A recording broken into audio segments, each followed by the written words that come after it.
Olá pessoal, sejam bem-vindos ao meu canal. Hoje, quinta-feira, dia 13 de abril de 2023. Nós vamos conversar sobre essa onda de ataques e de ameaças de ataques às escolas que tomou conta do nosso país e que tem mexido com os ânimos e tem causado muito pânico, muito terror nas pessoas. O terrorismo, ele não tem a função só de produzir um evento, um ataque pontual onde vai causar morte e destruição. O terrorismo, ele tem o objetivo de criar um estado perpétuo de terror, de pânico, que paralisa a normalidade da vida das pessoas. Essa é a função do terrorismo. Os eventos pontuais de ataques, mortes, destruição são apenas uma parte do processo todo. O que se tenta é criar esse estado de pânico. E nós caímos nesse estado de pânico porque eu estou vendo as pessoas aí todas nervosas. É óbvio, há uma preocupação sim, há pânico sim, há medo. Mas quando a gente fica preso nesse estado de medo e pânico, nós perdemos a racionalidade e deixamos de pensar de forma proativa, de forma propositiva, de forma pragmática. E o que a gente está precisando agora é dar uma parada nos histerismos que nós estamos vendo aí e refletir sobre a questão. Eu estou vendo muito histerismo e o histerismo indo para o lado do punitivismo, indo para o lado da repressão, né? Então tudo tem que ter medidas assim, daquela coisa de atacar, no sentido de estancar a situação. E a gente sabe que isso pode resolver ali naquele momento, mas daqui a pouco vai acontecer de novo. Se a gente não fizer um movimento reflexivo lá atrás, na origem das coisas e atacar a origem do problema. A gente só tem um problema porque a gente tinha uma dificuldade que não foi bem manejada. Então, o problema ele só existe porque tínhamos uma dificuldade que ou a gente negligenciou, ou a gente subestimou, ou a gente não resolveu adequadamente essa dificuldade e aí ela acaba se transformando lá na frente num problema. E como já dizia o Einstein, a gente não consegue resolver um problema com o mesmo estado mental e com o mesmo conjunto de crenças e foco que fez com que a gente criasse ou transformasse aquilo num problema. Então a gente tem que sair, fazer um afastamento emocional da situação e olhar por fora e fazer um diagnóstico mais abrangente. Só que o que eu estou vendo é muito chororô, é muito esperneio, é muito desejo de vingança, ou seja, discursos que também são extremados no sentido, no outro sentido da história. Se nós temos aí um extremismo tomando conta das nossas escolas, nós temos também, por boa parte da população, uma reação também extremada, né, por conta dessa situação. E ninguém está parando para pensar, e ninguém está parando para buscar uma solução que seja realmente efetiva. Porque soluções tampões, soluções pontuais, elas duram para aquele período. E daqui a pouco a coisa acontece novamente. Agora, quando a gente resolve, na verdade, maneja a dificuldade de forma clara e precisa, nós não vamos ter mais a ocorrência de problemas lá na frente. Então, para isso, a gente vai ter que ter uma conversa adulta aqui, sem chiliquinho, sem levar a coisa para o nível do bem e do mal, né? Sem trazer visões apocalípticas de fim de mundo, que a sociedade está perdida. Não. Esses discursos são lugares comuns, são jargões já batidos e sacudidos, e eles não contribuem absolutamente em nada para a resolução do problema. Nós vamos ter que buscar uma reflexão. E para refletir, a gente tem que ser adulto, nos isentar um pouco emocionalmente da situação, sair do calor das discussões, principalmente na internet, né, e refletir. O que é que aconteceu? Onde é no caminho que nós estávamos seguindo que houve o desvio? O que levou a esse desvio? Como é que eu posso, será que eu tenho condições de voltar para aquele momento e fazer uma correção de curso na nossa sociedade? Então eu vou encaminhar nossa reflexão por essa lógica e vou trazer para vocês aqui também o contexto astrológico. Já que nós estamos num canal de astrologia, eu preciso trazer para vocês o pano de fundo das energias astrológicas que estão relacionadas a esse momento de extrema violência que nós estamos vivendo, e uma violência que vem basicamente dos símbolos fálicos, dos símbolos penianos, dos símbolos do masculino e da vingança de um masculino mal resolvido. Porque, se vocês perceberem bem, os autores desses ataques são membros do sexo masculino, né?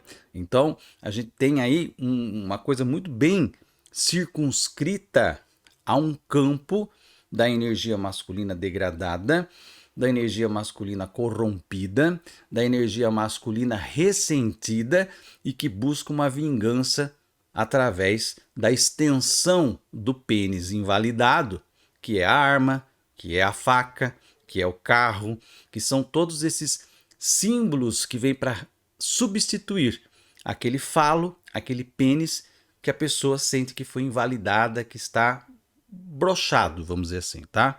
Então, por trás desses ataques, nós temos aí um contexto de uma problemática do masculino, e é disso que a gente vai falar na parte astrológica. Mas antes de chegar nessa parte astrológica, eu quero chegar na reflexão da origem de todas essas questões que nós estamos vivendo. Para eu poder dar o panorama da minha reflexão para vocês, eu vou trazer um exemplo justamente que é o oposto de tudo que nós estamos vivendo, para fazer o contraste. Porque aqui, nessa terceira dimensão complexa que a gente vive, parece que a lógica é viver os contrastes, né? A gente só vai entender a importância da paz vivendo a guerra, né? A gente só vai entender a importância de ter hábitos saudáveis na hora que a gente cai doente. Então eu preciso viver o sombrio para poder entender a importância da luz, né? Então eu vou dar um exemplo que é o oposto dessa situação toda que nós estamos vivendo de ataques e terrorismo. Aqui, como vocês sabem, eu moro no interior do estado de São Paulo, né? Moro aqui do lado da cidade de Piracicaba, e Piracicaba tem um bairro, né, chamado Santa Olímpia, em que todos os anos, no mês de julho, a comunidade tirolesa que vive ali naquele bairro faz a festa da polenta, famosa festa da polenta aqui no interior de São Paulo. Quando você vai lá, é algo assim que te cativa, em termos de coração mesmo, de você ver. É um bairro pequeno, uma comunidade em torno ali das famílias que são descendentes que vieram do Tirol, né, tiroleses. E nesse final de semana que acontece a festa da polenta, a comunidade inteira, né, todas as pessoas que vivem ali, elas vão trabalhar nesse evento. Então a casa das pessoas acaba virando meio que quartel-general dessas coisas todas. Então alguém lá está fazendo a polenta, outro está fazendo o pastel, e aí as senhoras vão lá, umas vão fazer as frituras, outras vão mexer o macarrão, os moleques vão cuidar ali da parte da logística do estacionamento.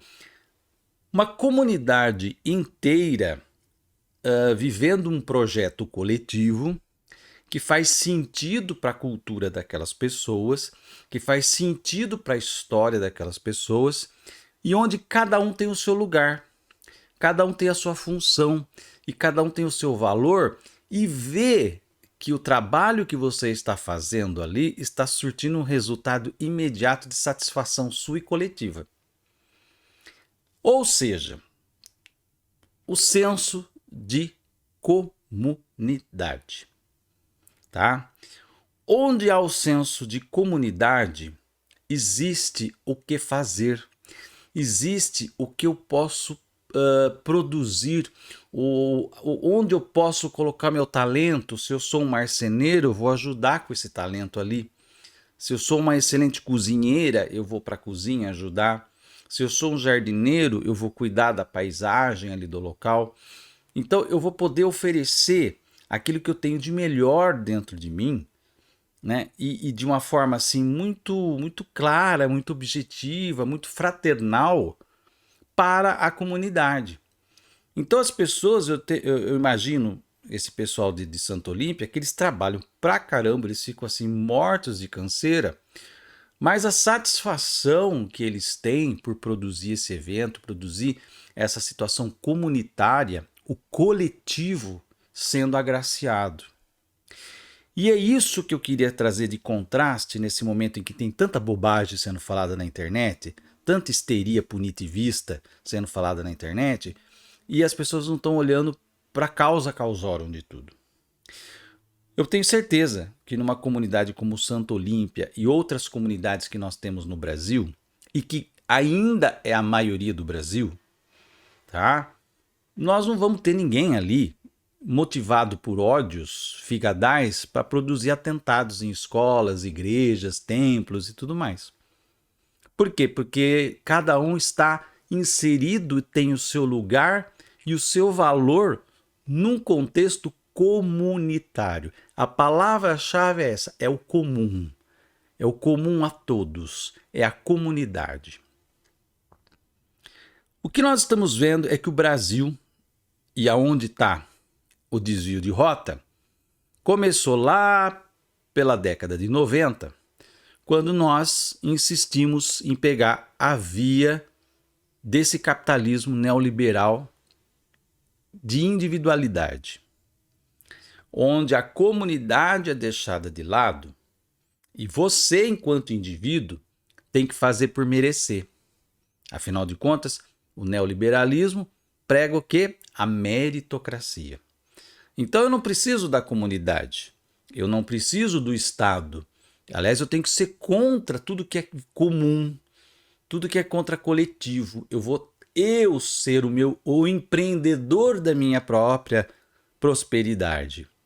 E aí, para dar subsídio para toda essa bobagem, vem aí os coaches da vida, os cursos de treinamento, os master não sei plus, não sei da quê, toda essa doutrinação neoliberal que coloca na cabeça das pessoas de que ela vai enfrentar sozinha a vida, de que ela vai galgar a escada do merecimento e de que ela vai chegar lá no posto sem a ajuda de ninguém, apenas fazendo um curso de coaching que você vai pagar 15 mil reais no final de semana e vai ser tocado por uma harpa mágica e dali para frente você vai resolver a sua vida e vai se tornar um ganhador, vai ganhar o seu primeiro R$ 1.000.000 naquele ano.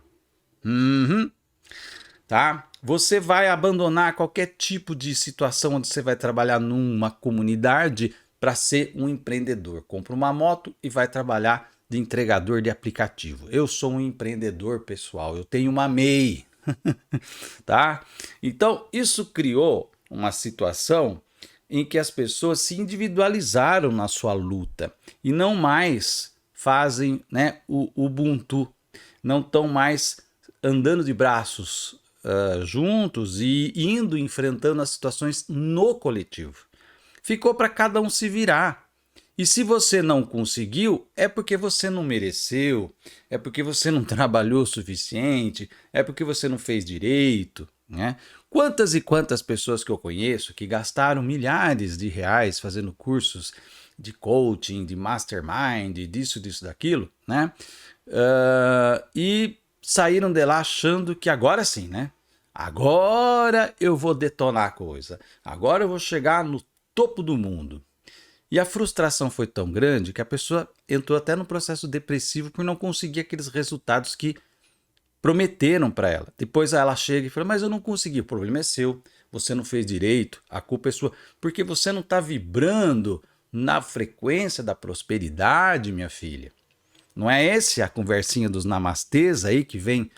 Então, esse pessoal tem ligação com essa questão que nós estamos vivendo, da individualização de um mundo onde você extermina o senso de comunidade, combate o senso de comunidade e dentro da internet, que é apenas um dos fatores,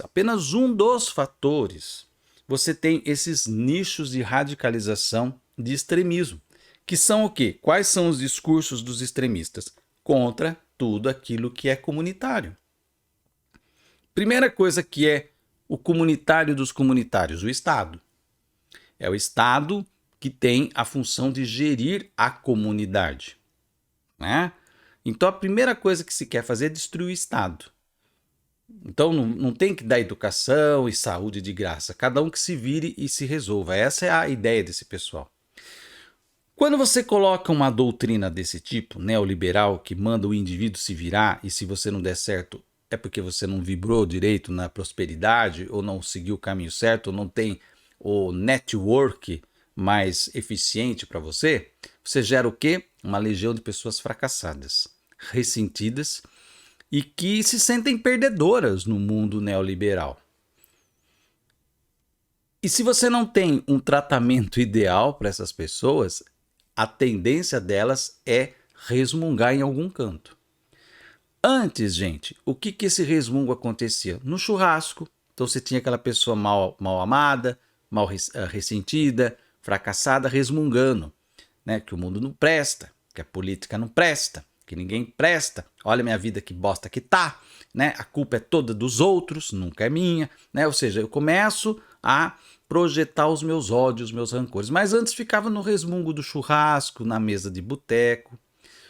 Com a internet, os ressentidos, os fracassados, começam a encontrar uns aos outros e formar fóruns, né, comunidades, né? Aí sim cria-se um senso de comunidade, mas não no sentido de compartilha fraterna, de produções positivas, mas no sentido de compartilhar ressentimentos e purgar um caldo de ódio e de vingança social. É a vingança dos ressentidos contra a ordem comunitária. E hoje, qual é o último bastião da comunidade na sociedade neoliberal que nós enfrentamos? A escola. As políticas educacionais das últimas décadas tiveram por perspectiva abrir a escola. Eu, quando frequentei escola pública, eu estudei minha vida toda numa escola pública, uma escola central aqui da cidade. Para vocês terem uma ideia, eu passei todos os anos da minha vida escolar, né, ginásio, colegial, que se chamava na época, sem ter um aluno negro na sala de aula. E a escola era dedicada a quem frequentava eram os filhos dos próprios professores, do diretor, filhos de engenheiro, filho do prefeito. Era esse pessoal que frequentava a escola pública lá na década de 70, década de 80. Depois, na década de 90, as políticas foram abrindo a escola para a inclusão, trazendo as pessoas para dentro da escola, aquelas que não estudavam. Porque na minha época de moleque, você tinha um monte de garotos que eram filhos de pobres que não estudavam. Como se falava na minha época, puxava a carroça, né? Ah, fulano não estuda, ele puxa a carroça, porque trabalhava, a família era pobre, precisava todo mundo trabalhar para se sustentar, então a escola ficava à margem. Com as políticas de inclusão, da escola para todos, que vem lá desde da conferência de John Chen lá na Índia, né, no começo da década de 90, e que se vem com essa proposta que se traz aqui também para o Brasil, vamos abrir a escola e inclusão. Todo mundo veio para a escola. Então você teve que conviver, né, com a comunidade, teve que conviver com o negro, com o indígena, teve que conviver o pobre. Então começa, né, e a escola aí, então há um apartheid social a partir disso, na década de 90, em que as pessoas que estavam na escola pública começam a ir para a escola privada. Então você tem o boom das escolas privadas a partir da década de 90, por quê? Tem um nojinho de ficar com esses pobres aqui na escola. Então a escola pública cada vez mais foi ficando periférica, cada vez mais pobre, cada vez mais negra e parda, e a população branca e mais privilegiada começou a ir para as escolas, e aí surgiram várias escolas particulares com vários preços. Então hoje praticamente a pessoa consegue fazer uma escola aí com um nível mediano, outras são caríssimas, evidentemente, mas se teve um apartheid social nessa questão de ensino. Mais uma vez, a individualização, a quebra do sentido comunitário, né? Então, não consigo conviver em comunidade, não consigo conviver próximo do pobre, do negro, do indígena. Eu tenho que criar o meu nicho, eu tenho que fazer meu apartheid. E isso começou a se manifestar em várias coisas que nós vimos nos últimos tempos, como, por exemplo, aquela discussão do rolezinho no shopping. As pessoas incomodadas com pessoas andando no shopping que, segundo a cabeça deles, não deveriam estar ali. E, portanto, chamavam efetivos policiais para expulsar pobre do shopping. Todo mundo se lembra disso, né? Movimentos de higienização social diversos que nós tivemos nos últimos tempos. Tudo isso foi criando uma cultura. Hoje é fácil apontar o dedo para o moleque enlouquecido que foi para o extremismo nas redes sociais e querer apenas puni-lo ou punir os pais, como se isso fosse resolver a situação. É muito simplista, é muito basal, é um pensamento muito raso imaginar isso, tá? Hoje tem que analisar que esses indivíduos que cometem esses crimes hediondos e terríveis, eles não estão aparecendo porque existe o mal graceando sobre a terra. Eles estão aparecendo porque todos nós permitimos, ou por conivência, ou por negligência, ou por simplesmente não tá nem aí com as questões, por uma certa alienação, nós permitimos que a cultura de ódio, que a cultura de afastamento, de destruição da comunidade começasse a acontecer e se espraiar na nossa sociedade. E agora nós estamos reféns desse mesmo encarceramento que nós permitimos que se construísse à nossa volta. Se a gente não conseguir entender isso, se a gente não chegar no ponto e ficar aí pedindo pena de morte, pedindo isso daqui, é o pensamento raso, basal de quem não tem reflexão. A gente tem que entender o contexto. E um contexto só pode ser mudado a partir do momento em que eu entendo qual foi o desvio que eu tomei e como que eu vou corrigir isso. É aí que está o ponto. Ficar gritando nas redes sociais, tá? Só vai tornar a coisa pontual, pessoal e individualista, né? Mas se nós não resgatarmos o sentido de comunidade das pessoas, se nós não trouxermos essa vivência, como eu expliquei, por exemplo, no caso da festa da polenta, se a gente não transformar as nossas comunidades, né, em comunidades aprendentes, como dizia Paulo Freire, aí outro símbolo atacado constantemente pela extrema-direita. Por quê? Porque o Paulo Freire traz essa perspectiva da escola como uma comunidade aprendente. No mesmo caso, você tem os exemplos da Escola da Ponte com o Pacheco, lá em Portugal, né? Ou seja, você tem exemplos. Nós tivemos algumas jornadas importantes no mundo educacional que nos deu o caminho. Gente, para a gente poder sair desse atoleiro, vamos por aqui. Paulo Freire deu um caminho, Pacheco deu outro caminho. Outros tantos educadores trouxeram caminhos alternativos para que a gente não chegasse no ponto que nós chegamos. E aí hoje você tem essas bolhas de extremismo, de ódio, de ressentimento, né? E elas estão produzindo essas coisas. Não adianta. Você pode criar pena de morte, matar um garoto neonazista hoje. Amanhã tem outro. Depois da manhã tem outro. Porque as bolhas de fomento dessas questões estão ativas. Agora, vamos fazer um shutdown na internet? Não, não vai resolver o problema. Porque eles vão tentar fazer isso de outras formas. Você pode excluir todas as redes sociais, eles vão criar fóruns nas deep webs da vida aí e continuar destilando o seu ódio. A questão é, nós temos que fazer com que um jovem não precise, não se sinta na necessidade de procurar grupos de ódio para destilar ressentimentos, mágoas e problemas de nível psicológico, se nós conseguimos cuidar do sentido de comunidade antes. Se nós conseguimos fazer isso, nós não vamos ter por que esses jovens estar sendo atraídos por discursos de ódio. E as pessoas que fomentam isso vão perder público, vão perder adeptos. O processo de desnazificação do Brasil, e eu uso esse termo pesado sim, ele passa por uma revisão de tudo isso. Se nós não chegarmos nesse entendimento profundo, eu estou dizendo que o buraco é mais embaixo, gente. Tá? Ele está muito mais abaixo dessa superfície do bem e do mal, do bandido que tem que ser morto, né, da pena de morte, né? Isso daí é isso que eles querem.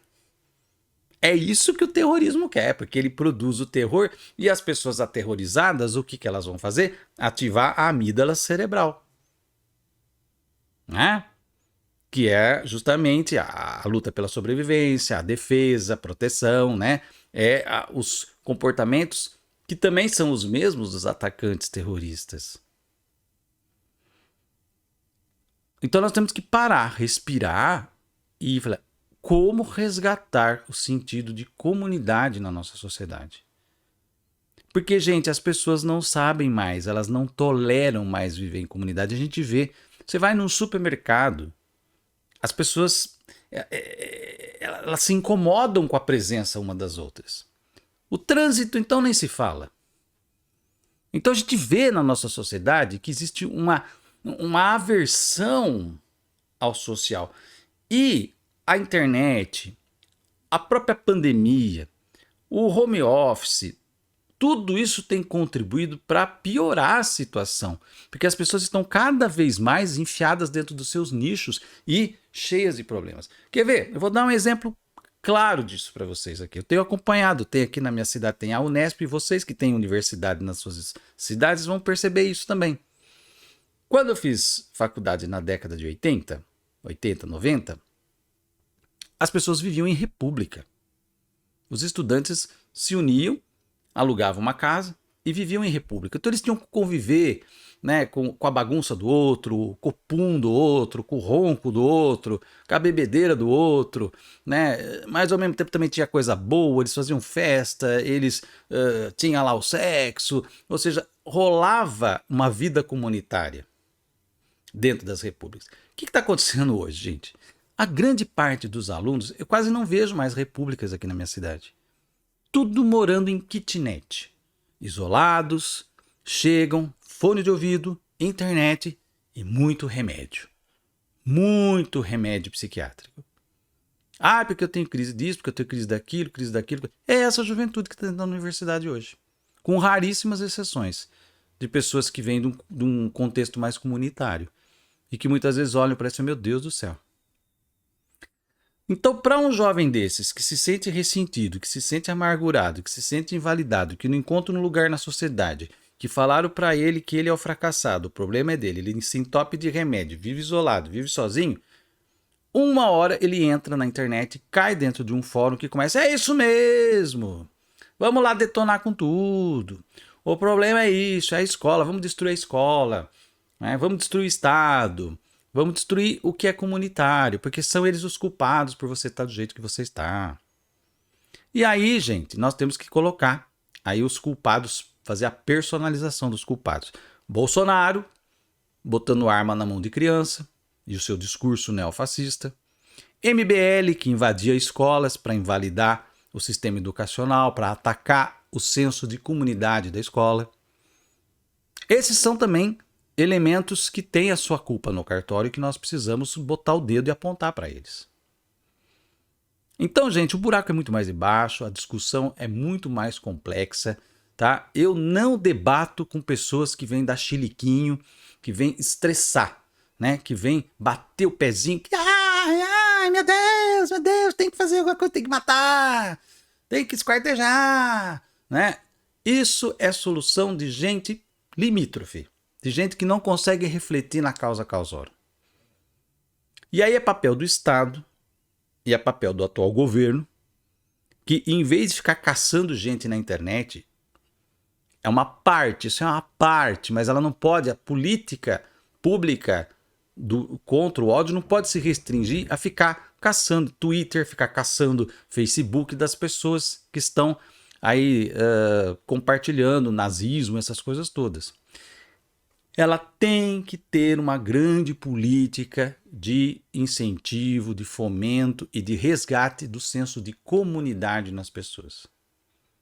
Se nós não tivermos uma política nesse sentido, e nós temos pensadores, aí já citei alguns, que têm elementos para nos dar o norte para construir isso, se nós não pegarmos o comunitário, e reinstalarmos na nossa sociedade, nós continuaremos vivendo esse problema de tempos em tempos, chiliques de tempos em tempos e caça às bruxas de tempos em tempos, e nada disso vai resolver.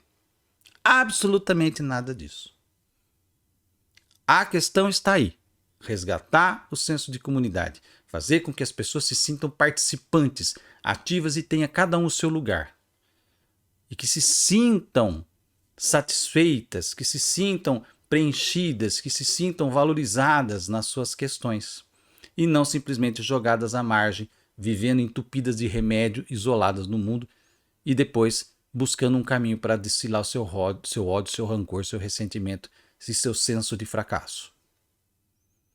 Temos que encarar essa discussão sem mimimi, com a maturidade, com uma posição adulta. Bom, aí você pode falar, bom, Carlos, e astrologicamente? Você já trouxe toda essa reflexão, astrologicamente, o que tem pairando aí? Eu já expliquei isso aqui em alguns vídeos. Eu falei da passagem de Quirón pelo signo de Áries. Quirón é muito romantizado na astrologia. O curador ferido, fofinho. Não, não é nada disso. O Quirón representa a ferida, ou melhor, aquela dificuldade que eu preciso resolver para não virar problema. Aquela disfunção que eu preciso resolver para não virar doença. Tá? Então, Quirón está associado a essa coisa da doença, da saúde, da cura, sim. Mas em que sentido? Em que sentido? No sentido de que ele promove uma visão de que eu tenho que olhar para a causa da disfunção original e tentar fazer com que aquilo não se transforme numa grande ferida. Então, Quirón representa as feridas emocionais que nós precisamos olhar. Porque se nós não olharmos para elas, elas se voltam contra nós. Áries é o signo do masculino. É o primeiro signo. É o número 1. É a imagem do pênis, do falo. É Marte. O símbolo de Marte tem a lancinha. Então, ele é o próprio falo. Ele é o próprio símbolo do masculino.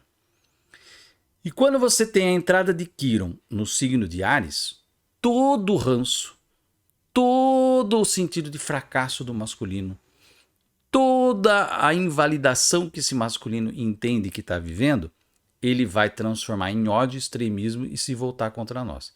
Como o pênis lhe foi invalidado, ele vai usar extensões ao pênis, como a arma, a faca, a espada, o míssil de um presidente que quer lançar no país do outro.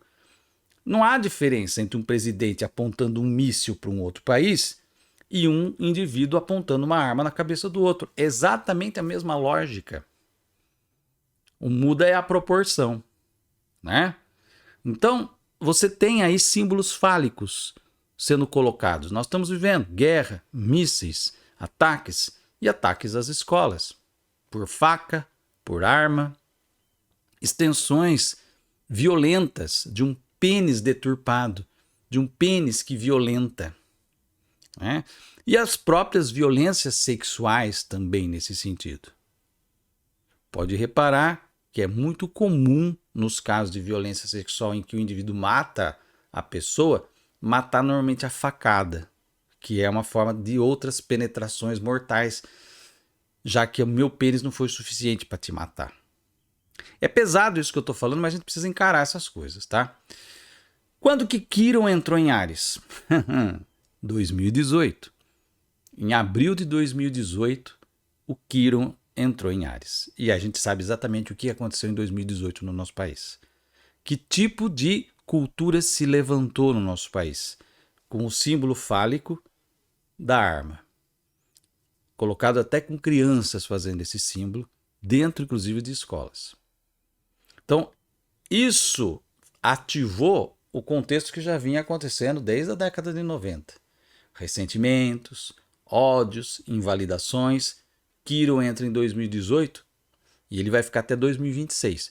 Por isso que eu insisto aqui para vocês. Mais uma vez eu vou ser chato e vou bater nessa tecla. 2026 é um ano de virada. Para cima ou para baixo. Dadas as circunstâncias que nós estamos vivendo, você consegue acreditar que a gente vai dar um salto em direção a algo melhor? Agora, se a gente encarar essa reflexão que eu fiz com vocês e cobrar do nosso Estado, do nosso governo, que se coloque políticas de comunidade, de resgate do comunitário, onde as pessoas vão ter que viver umas com as outras, sim, aprender a aceitar as diferenças e conviver com as diferenças, tá? Sem ficar atacando umas às outras. Se a gente não trabalhar nisso, esquece. 2026 vai ser o começo do fim. Quando foi outra vez que Quirón esteve em Áries? 1968 até 1976. Não preciso lembrar o que aconteceu no Brasil em 1968. Né? O AI-5, a ditadura militar, e no mundo, guerra do Vietnã, e essa situação toda acontecendo. Então tá aí a ressonância astrológica do Quirón em Áries. Nós temos ainda 3 anos até 2026 para tentar manejar essa situação, porque em 2026 nós vamos nos encontrar com o nosso destino e com o resultado do que a gente fez ou deixou de fazer, com o resultado daquilo que a gente encarou ou daquilo que a gente negligenciou. E para isso precisa ter maturidade, tá? Discutir com gente que coloca tudo em jargão, né, e lacração, não vai melhorar em nada e nem eu vou responder esse tipo de conversa. Tá aí a reflexão do dia de hoje. Se você gostou desse vídeo, dê um like aqui, deixa aí o seu comentário, compartilhe esse vídeo nas suas redes sociais. Se você ainda não se inscreveu aqui, vai lá no botãozinho do inscreva-se, aperta até aparecer inscrito e também ative o sininho. Assim você recebe notificação toda vez que eu colocar vídeo novo no canal. Eu vou ficando por aqui, até o nosso próximo vídeo e um grande abraço.